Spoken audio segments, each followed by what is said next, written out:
On your seat, you have a one-pager. I wanted you to see this because you probably don't know the work that Shirley and I do with 3 Albanian organizations. One is a lobby called the Albanian American Civic League. One is a foundation where we educate the Jewish and the Italian people and other people about who the Albanian people are. That's the Albanian American Foundation.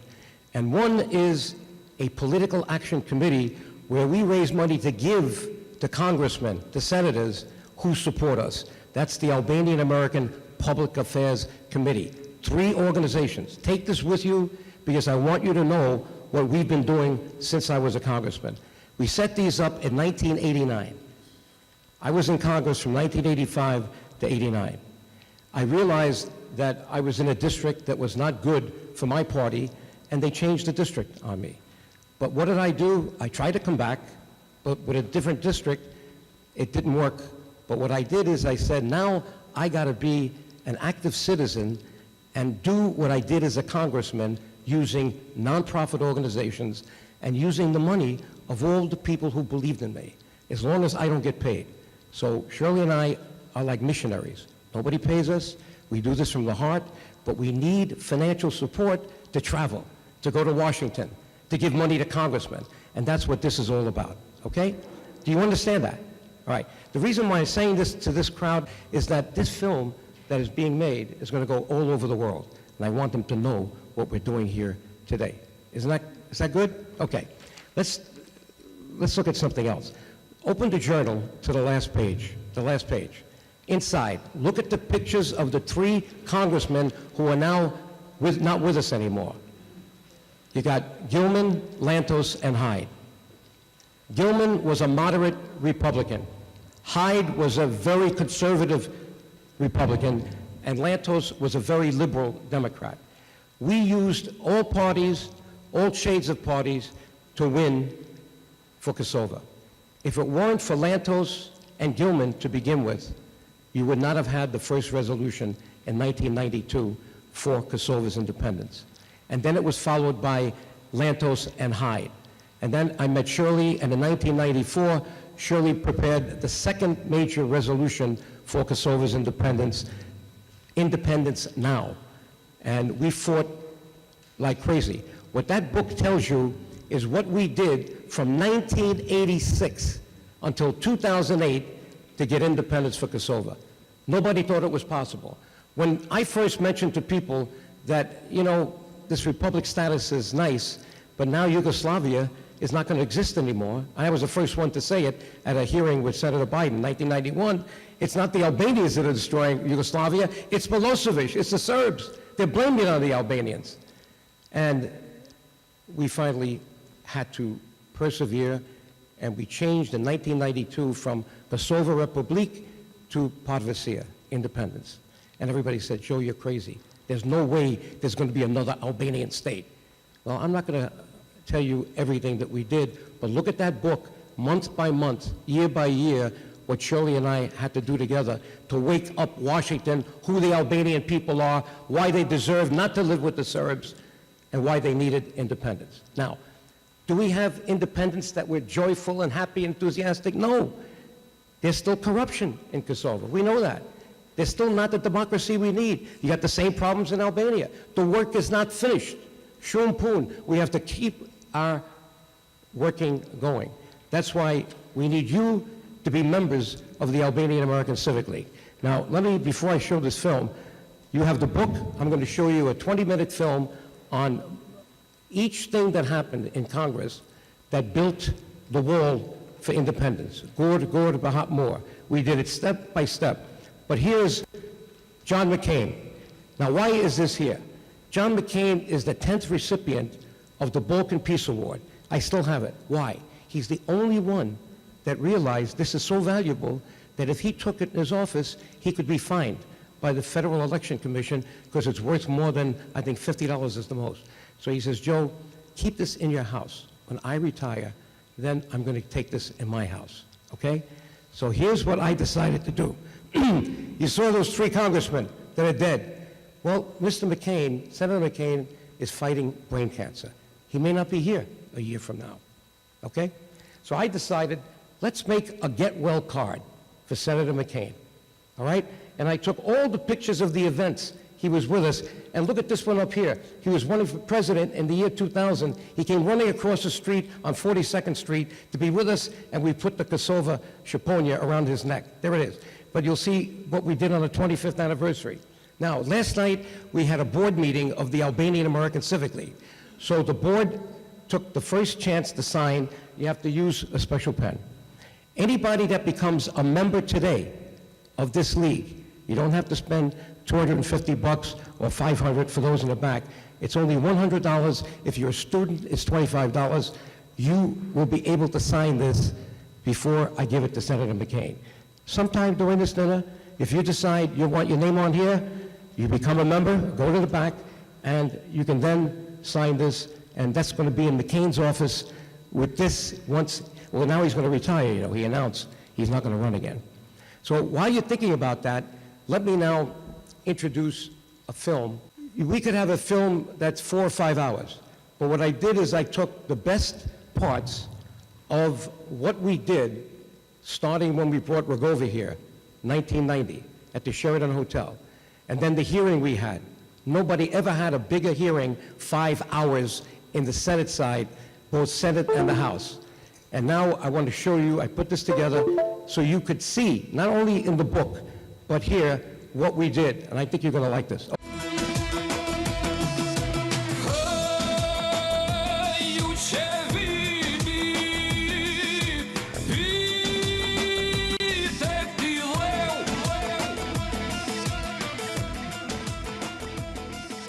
Hi, I'm former Congressman Joe DioGuardi, the founder of the Albanian American Civic League, Liga Cittadina Shqiptare Americana, the only registered lobby for the Albanian people in Washington, D.C. We have done a lot for the Albanian people since I left Congress. The Albanian American Civic League has been in the front of all the important things that have been done. Think about it. Democracy for Albania, 1990. The trip I took there with Tom Lantos to open the door, and finally to lead 2 congressional delegations, 91, where they had the invalid election that we called invalid, and 92, when we got the Democratic Party elected. And then we had the issue of Mr. Milosevic, his genocidal march in the Balkans, starting in Slovenia, Croatia, Bosnia, 1995, 250,000 innocent people killed. But his big prize was Kosova. We knew it. We warned our friends in Congress, Tom Lantos, Ben Gilman, Henry Hyde, and we got Gilman and Hyde and Lantos to play a very key role with hearings and resolutions to warn Congress what we saw coming. And sure enough, in 1989, Mr. Milosevic occupied Kosova brutally. 1990, I went to Pristina with Tom Lantos, and we told Mr. Milosevic to his face that America was watching everything you do. And that led to his actual indictment in 2002 in The Hague, when Shirley and I went there to testify against him.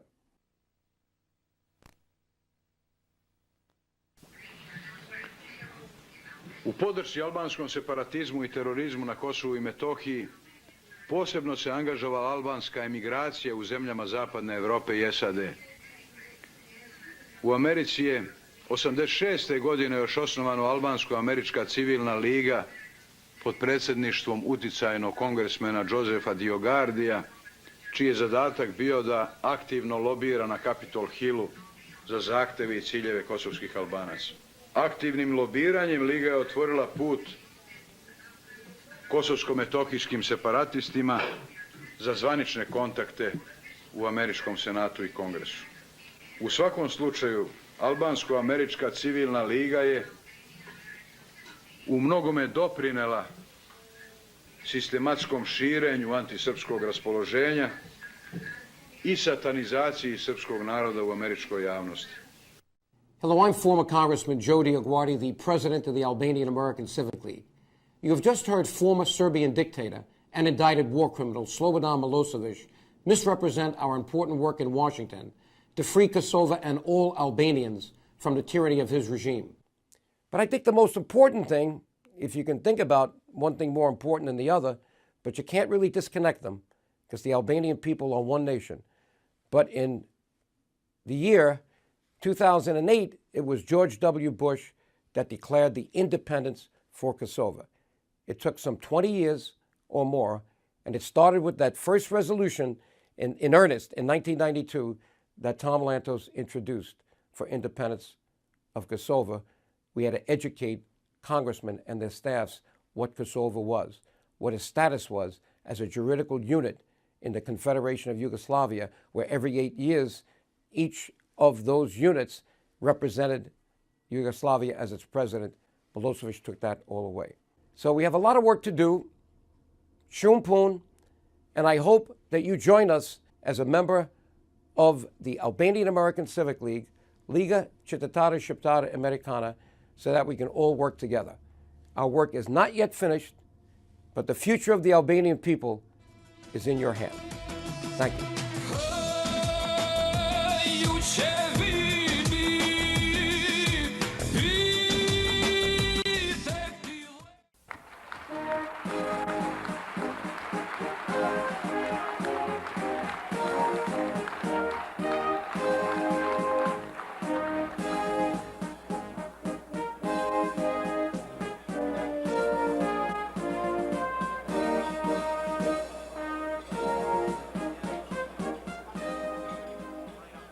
Okay, let me begin by introducing one of our great supporters, and let me say this, it's going to be difficult to say the word great because everyone here is great tonight.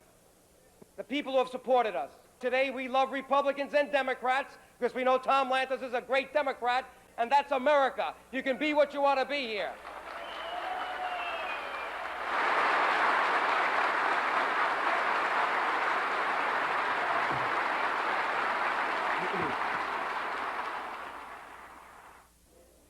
You know, freedom is a very precious commodity. Thomas Paine, 200 years ago, when this great country was being born, much like Kosova is being reborn today for freedom, Thomas Paine, in his crisis papers, said it best when he said, "These are the times that try men's souls." We have new Thomas Paines today, new Thomas Jeffersons, new George Washingtons, new Skanderbegs. We have people like Congressman Tom Lantos.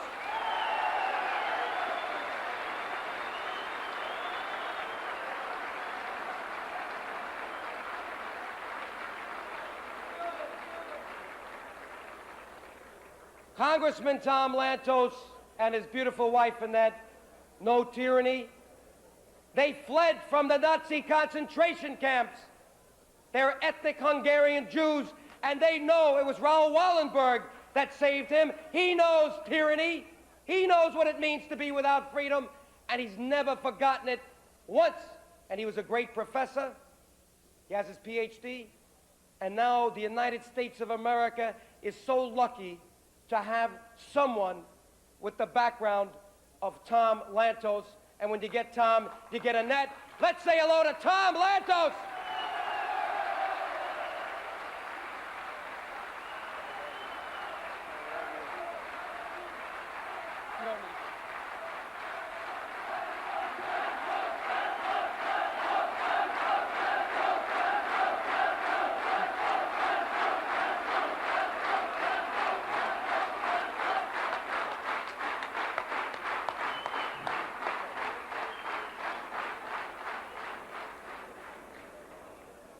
There are great moments in history. It was just a few months ago that Annette and I were at the Berlin Wall after it crumbled, and we chiseled a little bit of that wall of tyranny to bring it home to our grandchildren. And I remember many years ago,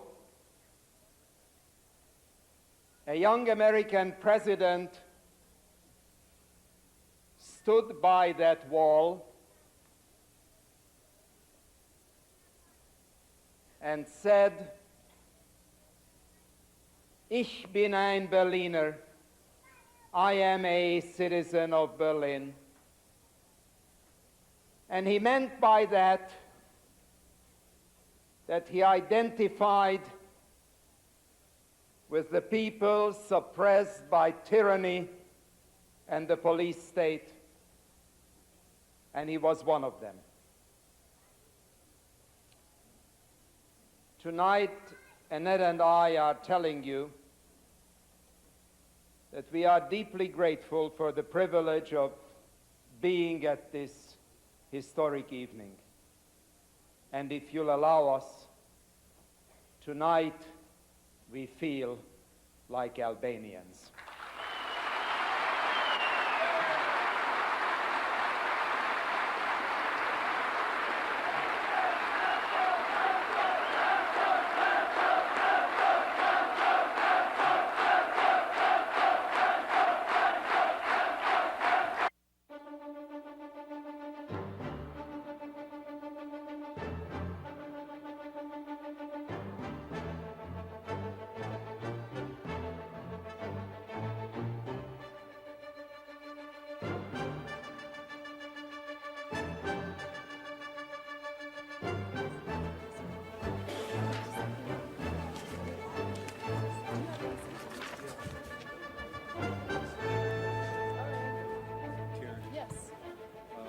Have you discussed with Mr. Lantos, or are you familiar with this guy?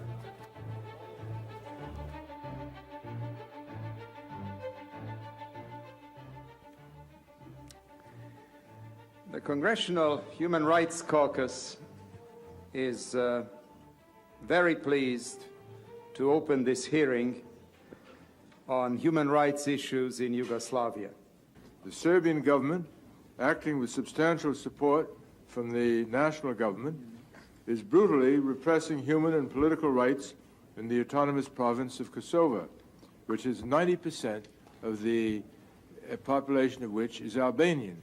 The raging tide of democratization in Eastern Europe makes more salient the issue of human rights and political autonomy for ethnic Albanians in the Kosovo province of Yugoslavia.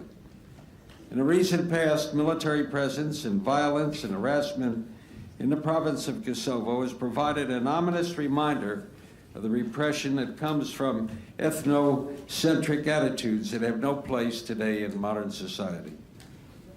A distinguished former colleague, most effective former member of the Executive Committee of the Congressional Human Rights Caucus, who has fought for human rights on many continents and in many different situations, and who has taken such a prominent leadership role on this issue, the Honorable Joe DioGuardi. In Geneva, I went there because Mr. Hadri was shot down because he was ready to deliver to the special rapporteur the 34 names documented. I took those names literally off his body. His wife gave them to me, and I continued that journey under threats, and I had to wear a bulletproof vest.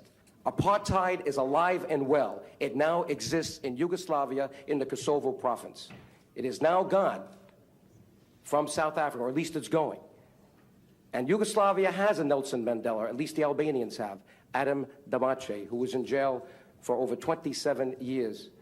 And Nelson Mandela was released before even any talk of releasing Adam Damace occurred. If this is America, and if we're going to stand up for a system that is supposed to be equal and fair, certainly our government has to take a strong position. And I hope we're not going to be swayed by all of a sudden this generosity that comes on the day of our hearing when you know they try to cancel this hearing, postpone it, and do so many other things. The term crime of apartheid is defined, and it shall apply to inhuman acts committed for the purpose of establishing and maintaining domination of one racial group of persons over any other group of persons, or systematically oppressing them.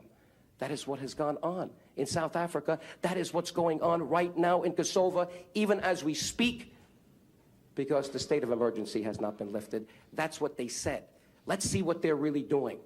and they don't let too many people in to see what they're doing. I went there twice. I could not meet with the press. I was forced out of the hotel in Pristina, forced to do a press conference on the street, and they threatened to arrest me for a public display because that was against their law. You cannot talk on their streets.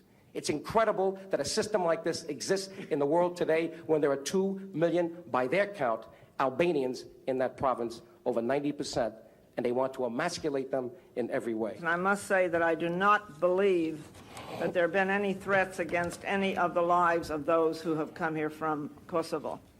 That I do not believe, Mr. Chairman, and I know that some of the FBI and others are here because I happened to call them. Me. Now, you also said that there is, the fight is between communism versus democracy. How come, since communism is decreasing in Yugoslavia, this problem seems to be rising up to the top? Were conditions under Tito better at that time? You're asking me? I'm asking you. Well, you let me made say a this. statement. I made a statement because I obviously am talking about Serbia, not Slovenia, not Croatia, not Bosnia. I'm talking... Because those republics are doing a good job. Mr. DioGuardi, I ask you a specific question, and that question concerned the rise of the decrease of communism all over Yugoslavia. Which I applaud, except in Serbia. Right, very good. And this problem is now rising. I'm asking you, were the conditions under Tito better? Since that is when communists really reigned. Let me say this. I didn't spend much time studying Tito in my history books. I was studying Patrick Henry, Thomas Paine, and I could say this, that... Mr. Chairman, will you ask both sides to refrain from applauding so we can get on with this? But I can say that recently I've spent a lot of time studying Mr. Milosevic, and let me tell you, he doesn't do himself or his people justice. I met with many prominent Serbs and had many good conversations with them in Belgrade, but the kind of political rancor he is creating for his own personal ambitions will be the undoing of his great republic and the undoing of Yugoslavia if he persists. No. That, I'm sorry, communism none of us support. But you made a statement about communism, that this was communism versus democracy. And we do know that communism is decreasing all over. And we're all supporting it, and we're all pushing for it.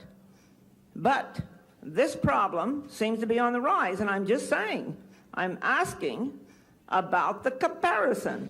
We have to Mr. go DioGuardi, you what made is some very right. inflammatory statements here. here. I did, because Mr. And I am Milosevic now has been very asking for inflammatory some- against the Albanians, and someone has to speak up against them. And thank God we have the Congress of the United States to stand up for oppressed people, including the Kosovars. Yes, but Mr. DioGuardi, you need to be accurate when you're a witness, especially when you're a lobbyist for a group. I'm an ethnic now, you Albanian. have to be I'm an ethnic accurate. Albanian. I'm an ethnic Albanian. I'm the president of the Albanian American Civic League and the Albanian American Foundation, and I resent those intonations.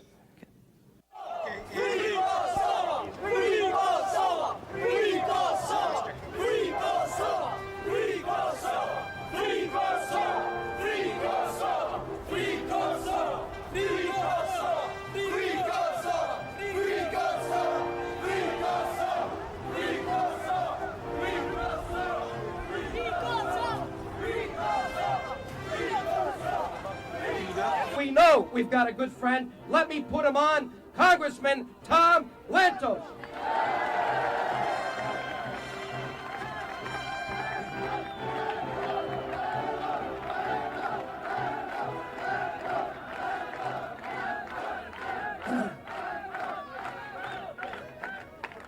A year ago, there was a communist dictatorship in East Germany. Is it there today? No! A year ago, there was a communist dictatorship in Czechoslovakia. Is it there today? No! A year ago, there was a communist dictatorship in Bulgaria. Is it there today? No! A year ago, there was a communist dictatorship in Serbia, and it is there today. I tell you The winds of freedom and democracy are sweeping the whole of Eastern and Central Europe, and they will not stop at the borders of Kosovo.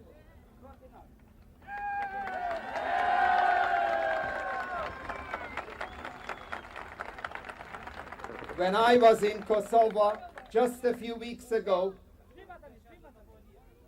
my car had trouble making the last few yards to the main hotel of Pristina because it had to drive through mountains of flowers that the men, women, and children of Kosovo threw in front of the car, demonstrating their commitment to freedom and democracy and their friendship for the United States.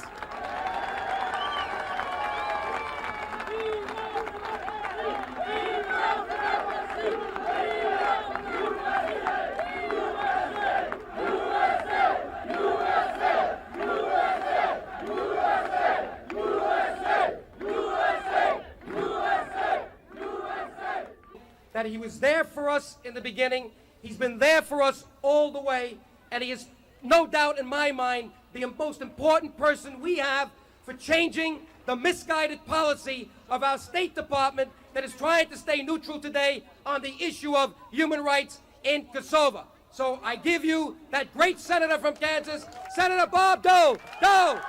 Dole!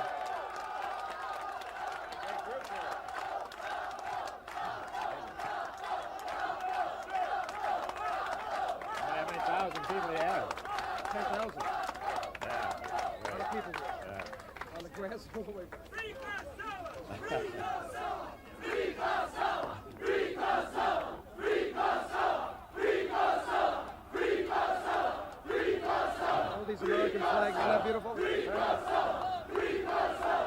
are the terrorists, so-called terrorists.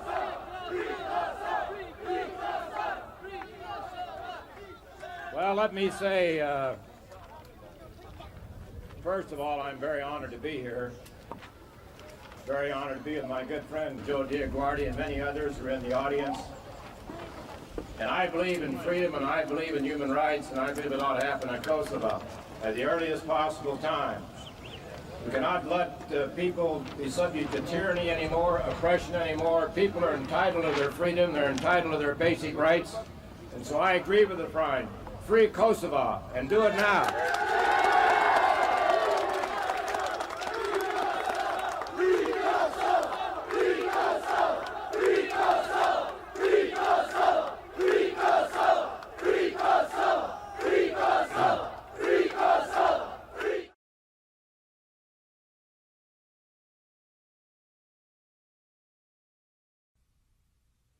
Welcome. Nice to be here, Senator. I recall being here in this very position, facing you on, I guess it was February 1991, just over 7 years ago, when you were concerned, really concerned about what was going to happen in Yugoslavia. And I remember ending that testimony by saying that I didn't think that Yugoslavia was going to stay together. We're all hoping that it would. The United States was banking its foreign policy on it. And all we heard during that meeting was how Albanian terrorists and separatists and the quest for greater Albania was going to destroy Yugoslavia. And now we see what destroyed Yugoslavia, which was there all the time, the quest for greater Serbia. Slobodan Milosevic, when he walked in to Kosovo and brutally occupied it and took away its legitimate status as one of the 8 juridical units of the Confederal Republic of Yugoslavia, where Kosovo had an equal vote with Serbia. It rotated every year. Created, in less than a few years, not only apartheid, but a Warsaw Ghetto that still exists in the heart of Europe today. I wouldn't be concerned, Senator, about Greater Albania. I'd be concerned that we've already legitimized ethnic cleansing by creating a phony republic called Srpska. It never existed. It's there. Why? Because Slobodan Milosevic wanted it. The person who in the news last Sunday is targeted by his former friend, Karadzic, in a book saying he's about to now go to Hague and he's going to turn state's evidence, and he's pointing the finger at his friend Slobodan Milosevic as the architect of some of the most brutal, unbelievable atrocities since the Nazi era. We don't have to worry about Greater Albania. We have to worry about what I was worried about back in February of 1991. And at that time, I can only wave in front of you a Serbian version of this. I'm now going to give you the English translation. This is what Slobodan Milosevic has been weaned on. Here it is, The Expulsion of the Albanians, a paper presented by his mentor, a professor, former minister of the Yugoslav government, Vasil Tribilovic, in Belgrade, March 7, 1937. If you want to see what happened in Bosnia, what's happening in Kosova today, read word for word, line by line, exactly what's going on, their MO, their modus operandi. Shelling villages, burning them down, getting rid of Albanians at all costs, because this is territory they want. He will not abandon this. And as we keep waffling in this body and in the State Department, he will just go and take more and more and more and more. He bluffed his way right through Bosnia, and he got Srpska. He's bluffing his way right now. He knows that there's no real resolve with this Christmas warning. Don't you think he's ready to do more and more because he sees that the greatest superpower in the world has lost its resolve, has a foreign policy which has abandoned the principles upon which this country was formed? Our foreign policy should be based on fundamental human rights. That's one of the key determinants of foreign policy. We have today in Kosova some of the most egregious examples of violations of those human rights. In fact, Senator Biden, during that hearing that you held, and it was a wonderful hearing, it was the first time that you got all groups together to talk about the problem, I had to fly in reports from the Council on Human Rights from Pristina and other places, litanies of horror. I don't have to do that today. You know why? All you have to do is read your own U.S. country report from the State Department. Here it is, the 1997 edition. But if you read the last 5 years, you can't believe the litany of horrors in here against the Albanian people of Kosova. What are we waiting for?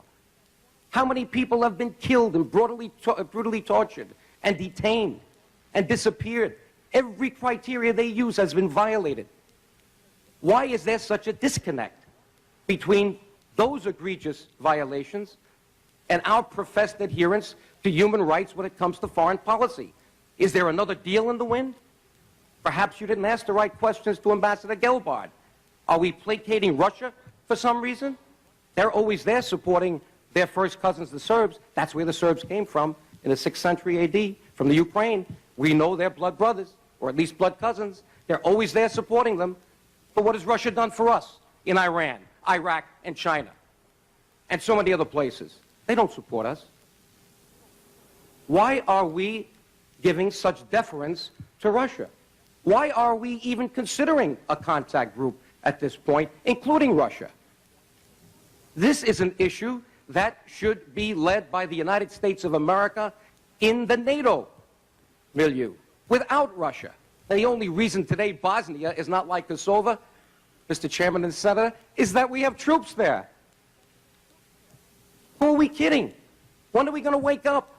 I think there are things we have to do right now. We have to face Slobodan Milosevic in the eye, as we did in Bosnia, and say, get every one of those VJ troops out of Kosova. And if you don't do it, we're going to take some action. Now, what action? We're going to bomb, action? right? What are we doing? Physical force. Yeah, but wait a minute. I'm not saying yes, we shouldn't. I want to know what action you just said before, the arguments you made before, the same arguments that I heard was I was on a panel with Bob Torricelli and Senator McCain back in 1992, McLaughlin show, and they were saying the same thing. But we did something, didn't we? We waited 3 years. Sooner or later, we got the resolve, motif, and we said something has to be done. No. Why is this any different? Well, no, it is different because, no, it's not different. I just want to know what you suggest, because back then, when I was in your position, I was suggesting we bomb Belgrade. I was suggesting that we send American pilots in and blow up all the bridges on the Drina. I was suggesting we take out his oil supplies. I was suggesting very specific action. And isn't it interesting that we didn't have to go that far to begin the solution in Bosnia? Isn't it interesting at about 200,000 people were killed in the meantime by the time they did it? Yes, and that's going to happen in Kosova. That's why I want to know what you're suggesting now. What we have to do right now is to enforce international law. We have war criminals in Belgrade. We're dealing with one right now. I said that article before. I have a copy of it right here. Here it is. It was in the Gannett papers on Sunday. There's Slobodan Milosevic, side by side Mr. Karadzic, who's now got a book coming out pointing the finger at him for all these atrocities in Bosnia. Why aren't we picking him up? Let's tell Mr. Milosevic, get every troop out of there. You know why? It's not because we want him to, because we like it. He is now on the brink of creating a Balkan war. You know the problems we have between Greece and Turkey. You know how fragile Macedonia is. You know that we right now have 600 troops on the border in Macedonia. What are we waiting for? If he keeps doing this, all he's doing is raising the temperature, and as the Greek foreign minister said, the hand grenade will explode and the Balkans will explode. Well, we have no choice. Let's do something now than have to do 20 times more later on. I think there are a number of things we can do, starting with the Christmas warning. I also think that you've also helped make the case. You say, let's get NATO in. Hi, I'm Shirley Cloyes DioGuardi, Balkan Affairs Advisor to the Albanian American Civic League. Years ago, the late Arben Jafari, then the leading Albanian politician in Macedonia, said that it was Joe DioGuardi's advocacy for Albanian freedom when he was a member of the U.S. Congress in the 1980s that marked the beginning of the diplomatic effort to resolve the Albanian national cause in the late 20th century. I wasn't there when Joe was in Congress, nor was I on the scene when he formed with a core group of Albanian Americans, the Albanian American Civic League. I was a book publisher specializing in international politics, and I was deeply concerned about the rise of Slobodan Milosevic. It was that concern that led me to Joe and to the Albanian American Civic League. During those years, as I watched Bosnia, as the world failed to act, leading to 250,000 dead and 4 million displaced, I began to realize that stopping Slobodan Milosevic's genocidal march across Europe was deeply connected to resolving the Albanian national cause. I think we can safely say that it was the Civic League working with the foreign policy leaders in the U.S. Congress that prevented Kosova from befalling the fate of Bosnia. We can say that it was this work that prevented the criminalization of the Kosovo Liberation Army, that ultimately led to NATO bombing Serbia, that led to Slobodan Milosevic being taken to the War Crimes Tribunal in The Hague, and ultimately that resulted in the recognition of Kosovo as a sovereign independent state. We have spent the last year digitizing our archives so that for the first time you will be able to see full coverage of rallies, hearings, speeches before the U.S. Congress and in the press and parliaments of the world in our effort to save Kosovo. In addition, please visit our website at www.aacl.com to access 25 years of reports to politicians in America and around the world, and articles aimed at educating the international community about the Albanian reality, characterized by 125 years of arrest, torture, incarceration, forced expulsion, and genocide at the hands of hostile Slavic regimes. I think we know that our job is not yet over. Kosovo is an independent state in name only because the Serbian-Albanian conflict has yet to be resolved. Since the end of the war, Belgrade has embarked on an unfortunately successful propaganda campaign to miscast Albanians as a Muslim, potentially terrorist force in the heart of Europe. As we all know, Albanians are Muslim, Orthodox Christians, Roman Catholics, and Jews who have lived side by side in harmony for centuries. Meanwhile, Albanians in Macedonia, Montenegro, the Preševa Valley, and Shamria are second, if not third-class citizens. And so a strong diplomatic effort must go on in the press and the parliaments of the world. But it cannot go on without your support. It is our responsibility to resolve the Albanian national cause in our time. And so, on behalf of the Albanian American Civic League's Board of Directors, I invite you to become a member of the Albanian American Civic League. Please join us on this journey. It's important. Faleminderit shumë.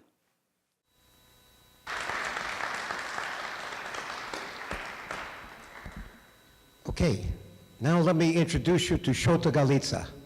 Shirley, come on. You can put on the lights for a minute.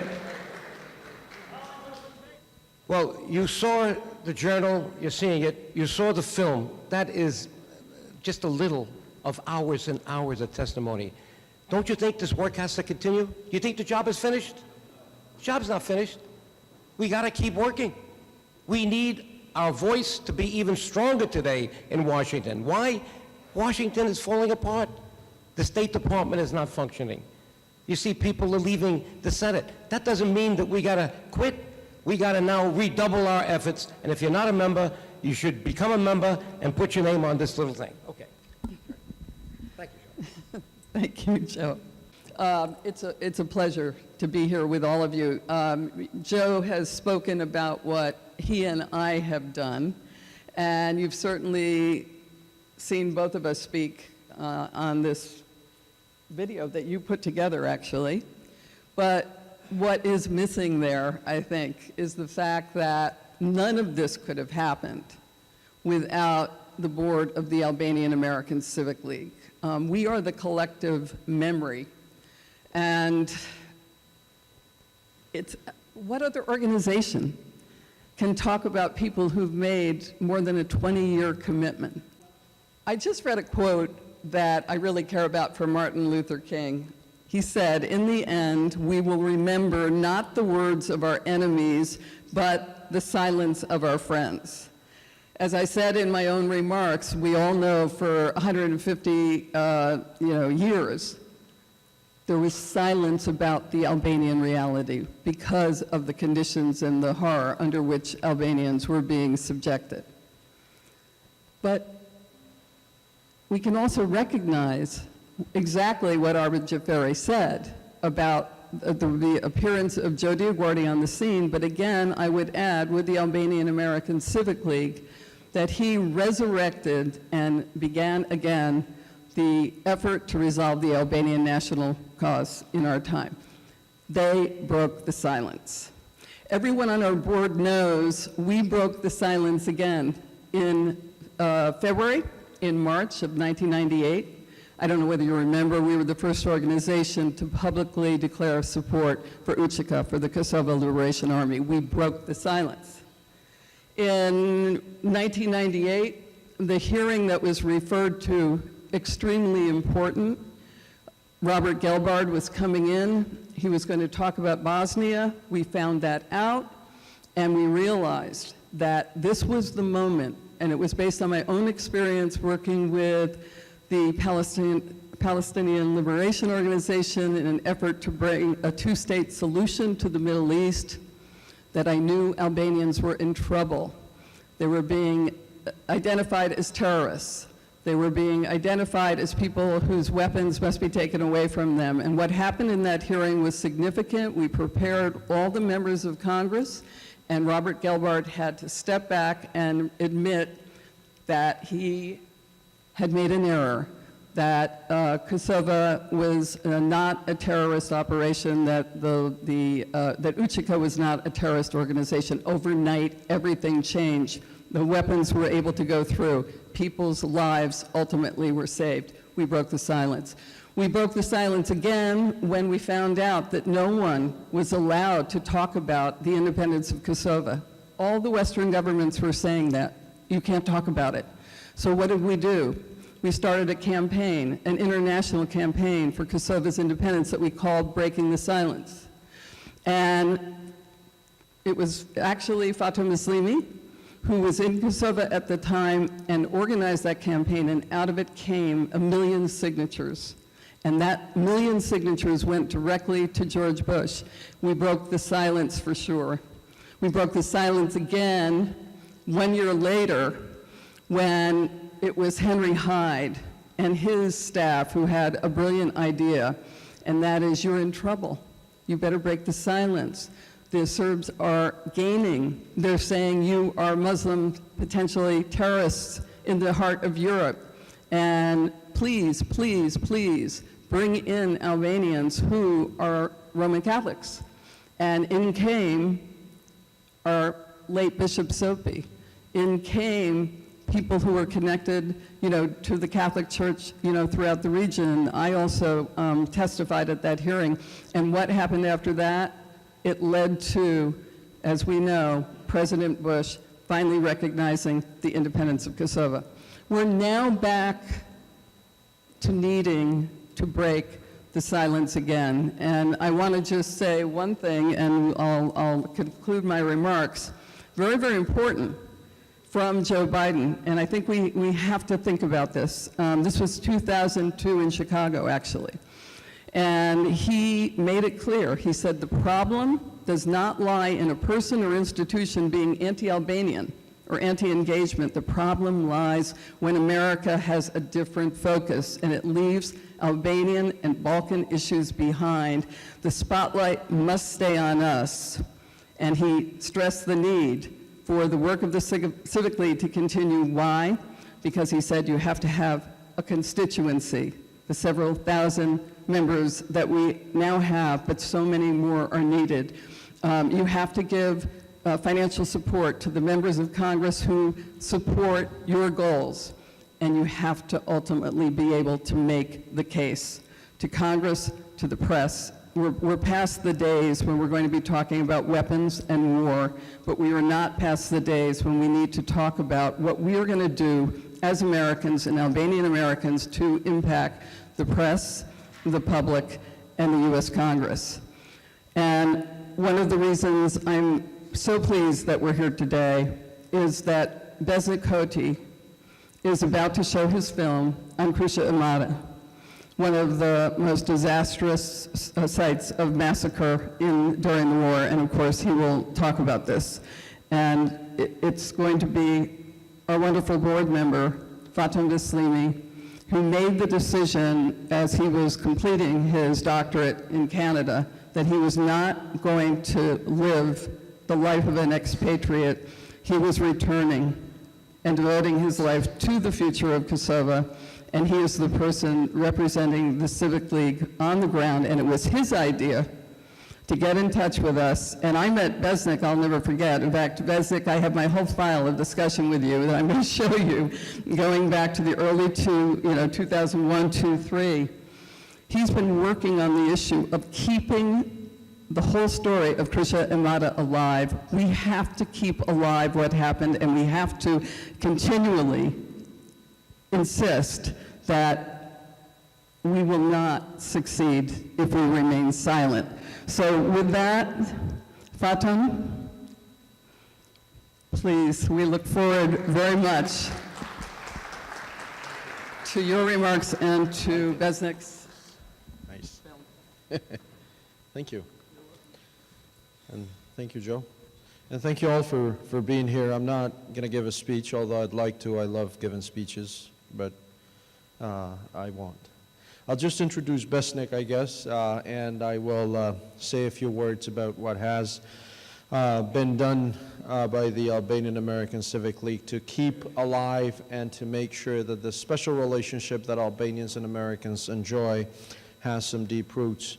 As you know, it was President Wilson back in time that recognized Albania and its independence when Albania most needed recognition as a country coming out of the Ottoman Empire. And it was President Bush who recognized Kosova as a new state, or the youngest country in the world and the newest state in Europe, for that matter. So 2 Albanian states, 2 U.S. presidents that have indeed made sure that they recognize them, support them, and give them the opportunity to grow and prosper in real democracy. So that's a relationship that's been kept alive by the tireless work of the Albanian American Civic League, and mainly our diaspora, and especially people who have contributed their time and money to efforts led by Joe and Shirley and the board of the Albanian American Civic League. So I want to thank you for doing what you have done. Thank you all who live here and who have continuously contributed to good causes like this. I want to say, or leave this with a nice message that I think we should all kind of carry forward. I believe it's history that will talk about our legacy, and it's the present that requires us to do more about our own destiny so that the future can give our children a life of decency and in true liberty. And so to remind us what we have gone through and what Kosovo Albanians have gone through to come to this day of celebrating the 10th anniversary of Kosovo's independence, I'm glad to have my very good friend, a friend of our Albanian American Civic League, Vestnik Hoti. Vestnik was born and raised in Krush e Madhe in Kosovo. He studied medicine for about a year in Romania and had to cut that short and return to Kosovo during or right after the war happened there. He is the eldest son of a Kosovo national hero, Dr. Faradin Hoti, who gave his life in the front lines with the KLA, fighting for liberty and also helping all those soldiers and other civilians wounded in the war in Kosovo. Vestnik and his family have paid the price of liberty with their own blood. Not only did his father give his life in fighting for liberty, but the Krush e Madhe massacre that the documentary will present today took the life of his grandfather and also his younger brother at the age of only 13. Indeed, Vestnik now has a 4-year-old son that he named after his late brother. He graduated after the war with a degree in political science and then a master's in diplomacy in Pristina. He's currently working on his PhD in political science at the European University in Tirana, Albania. Prior to serving in his current position as Deputy Minister of Foreign Affairs of Kosovo, he has been a university lecturer of political science and has also served as Director of Student Activities at Victory College in Pristina for many years. Again, now he is currently the Deputy Minister of Foreign Affairs of Kosovo, but more importantly, he is a supporter of our cause and a good friend of ours who's been working with us in the Albanian American Civic League for about 15 years now. And it is in that capacity that he is here with us today, and that we want to hear from him a few words, and then we'll go on to the documentary. So, Vestnik.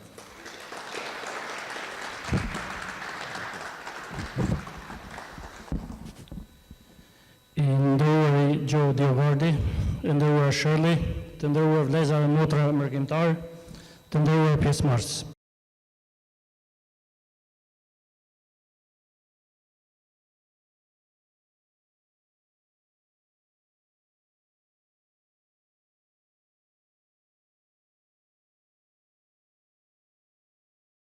Vestnik is open to answering your questions individually. Please feel free to approach him. His mother was featured in the video when she talked about how she lost her teenage son and her father-in-law and her husband on that day. So it is something personal to him, but I think having seen him come to where he is now and having been as successful in his life as he is now, I think this is kind of the spirit that has made Kosovo and Albanians move forward despite all challenges and difficulties. I'm going to tell you one brief story from last night's dinner with the Albanian American Civic League. As we were discussing what was happening with the political leadership there, and as we were kind of discussing the corrupt governments and politicians that have been in charge of our countries for a long time, Vestnik said something that touched me deeply, and I'm going to share that with you. I didn't ask him. This is his phone. It ran out of battery. But if I could turn this on, once you touch it to turn it on, the first thing you would see in here would be his father's picture. Those of you who were at the dinner last night saw it, right? And that touched me because he said, I keep it right here so that I don't make mistakes. So that every time I look at his face, I know he's up there in heaven, and I have to do what I have to do so that I can be sure he didn't give his life for nothing. Now on the backside, that's what he has. Now although we like the state of Kosova and the flag that represents that state, this is what we have in our hearts. So I think we will need more people like Vestnik to move from the ashes of that horrible past we have seen in the past and build the future that hopefully our kids will enjoy. So thank you again, and if you have questions, feel free to ask them. Thank you. Let's go to the back. So this is an occasion that is important because of all the blood that was shed by many younger or older people to give this independence today to the people of Kosova. And you could see, Crucia Mada, what would have happened had we not did what we did to finally get some justice for the Albanian people and put Milosevic in The Hague. But still, over, I guess it was 12,000 Albanians were killed. 250,000 innocent civilians were killed in Bosnia, but 12,000 were killed in Kosova. So a lot of blood was spilled, and Crucia Mada was one of the worst. Yes. Now we have to thank my friend Sonny Orza here. Where's Sonny? Right. I made room for We have good Italian friends. We have good Jewish friends. We have a lot of good friends. And he said, Joe, I know so many Albanians, and the more I get into these Albanian restaurants and they start asking me who I know and I mention your name, what? You know this guy DioGuardi? You better bring him here. So here is today. Sonny is. Did you go to a few restaurants? This was Sonny is now telling his Albanian friends, listen, I'm doing this for you and the Albanians and for Joe and Shirley. So he did this cake himself as a gift to us today. Isn't that nice? This is a gift from Shirley. Who made the gift? My people. I don't know. You want me to cut them smaller than this? No, that's yeah, one more. Slice that in half. Yeah. Good. Okay. Cheese. All right. I'll Okay, do it. now you're in All right, charge. now give me the plates, and I'm going to... She's in charge. And give me the fork. Either way. The forks. You get over Marish. next to him. Yeah. Get over there. We do this fast. Give me the forks. We are. I just want to make sure I get this end piece off. Okay? All right.